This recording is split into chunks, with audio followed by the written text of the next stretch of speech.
Bismillahirrahmanirrahim. Assalamualaikum warahmatullahi wabarakatuh. Selamat pagi anak-anak. Bagaimana kabarnya hari ini? Semoga kita semua selalu ada dalam lindungan Allah Subhanahu wa taala ya. Pada hari ini kita akan kembali belajar tematik tema 7 ya, tentang materi sikap dalam masa pubertas.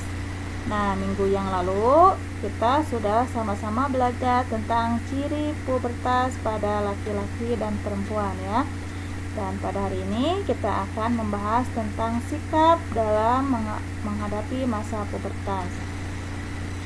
Sebelum pembelajaran dimulai, mari kita berdoa dalam hati masing-masing. Berdoa dimulai, berdoa selesai. Adapun tujuan pembelajaran hari ini adalah yang pertama, siswa dapat menjelaskan perubahan perilaku dan sikap pada masa pubertas. Siswa dapat menjelaskan hal-hal positif yang dapat dilakukan pada masa pubertas. Kita mulai pembelajarannya ya. Nah, di sini ada yang tahu apa saja perubahan perilaku dan sikap pada masa pubertas itu? Nah, di sini ada tahap-tahap perkembangan pada manusia, diantaranya bayi dan balita, kemudian anak-anak, remaja, dewasa, dan lansia. Ini tahapan perkembangan pada manusia ya.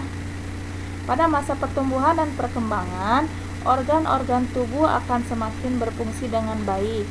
Ciri fisik anak akan hilang dan digantikan oleh ciri fisik remaja.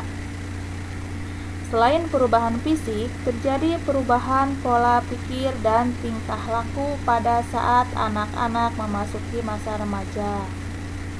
Nah, pada masa pubertas atau masa remaja ini, produksi hormon meningkat menyebabkan aktifnya kelenjar minyak dan kelenjar keringat.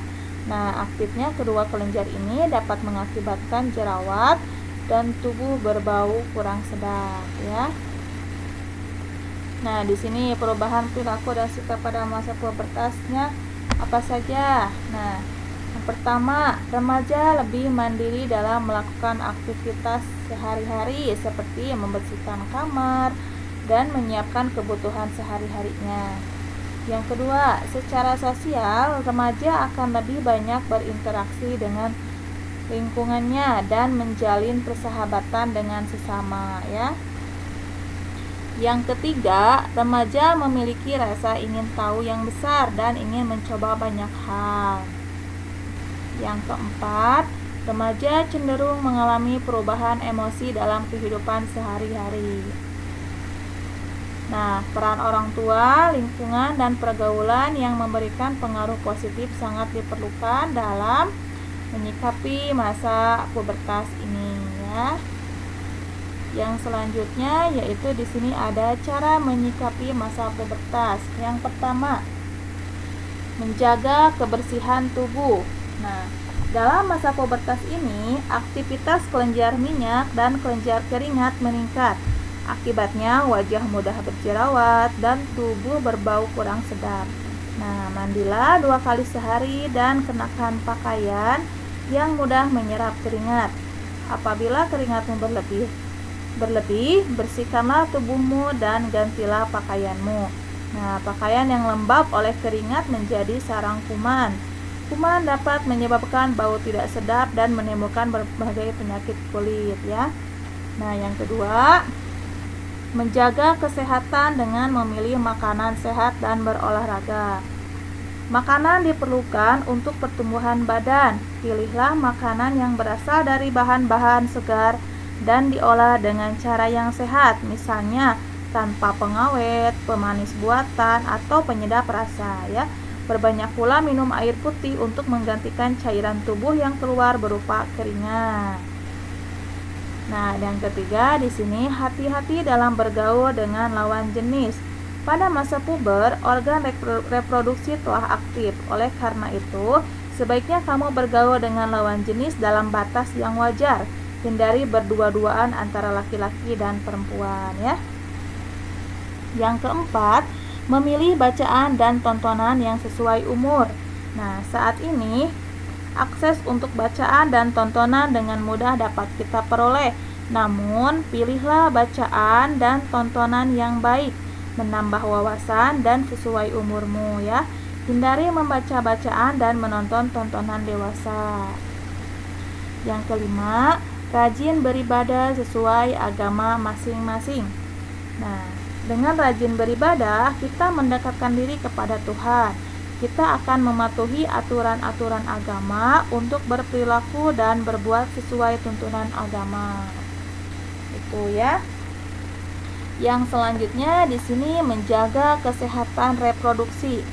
Nah, dengan cara biasakan menggunakan pakaian dalam dari katun. Nah, kenapa? Karena katun ini bersifat menyerap keringat sehingga kita terhindar dari kelembapan. Kelembapan pada lipatan kulit dapat menyebabkan tumbuhnya jamur kulit. Nah, maka gantilah pakaian dalam setiap kali habis mandi atau setiap saat kamu merasa lembab pada pakaian dalammu ya. Yang selanjutnya dalam menjaga kesehatan reproduksi yaitu bilaslah setiap kali habis buang air kecil. Gunakan air bersih, setelah dibasuh keringkan dengan handuk atau tisu. Nah, yang ketiga, bagi remaja putri yang sedang menstruasi, gunakan pembalut yang lembut. Gantilah pembalut setiap kali pembalut yang kamu pakai itu terasa lembab. Gantilah minimal 4 kali sehari.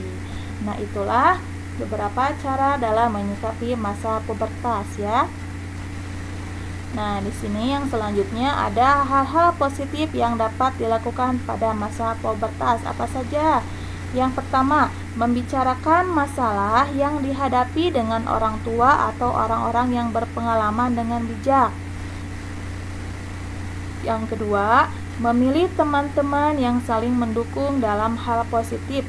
Peran teman yang baik sangat membantu remaja dalam menghadapi emosi yang berubah-ubah. Nah, yang ketiga, menggunakan alat komunikasi dan aplikasi sosial dengan bijak. Nah, yang keempat, mempunyai hobi dan mengembangkan keahlian seperti kesenian, berolahraga, dan kegiatan sosial ya. Yang kelima, menonton program televisi yang sesuai dengan usia. Yang keenam, meminta bimbingan orang tua saat menggunakan internet. Yang ketujuh, mendengarkan dan mematuhi nasihat orang tua. Itulah beberapa hal-hal positif yang dapat dilakukan pada masa pubertas ya. Sekian pembelajaran hari ini. Semoga apa yang Ibu sampaikan menjadi ilmu yang bermanfaat. Mohon maaf atas segala kekurangannya. Wabillahi taufiq wal hidayah. Wassalamualaikum warahmatullahi wabarakatuh.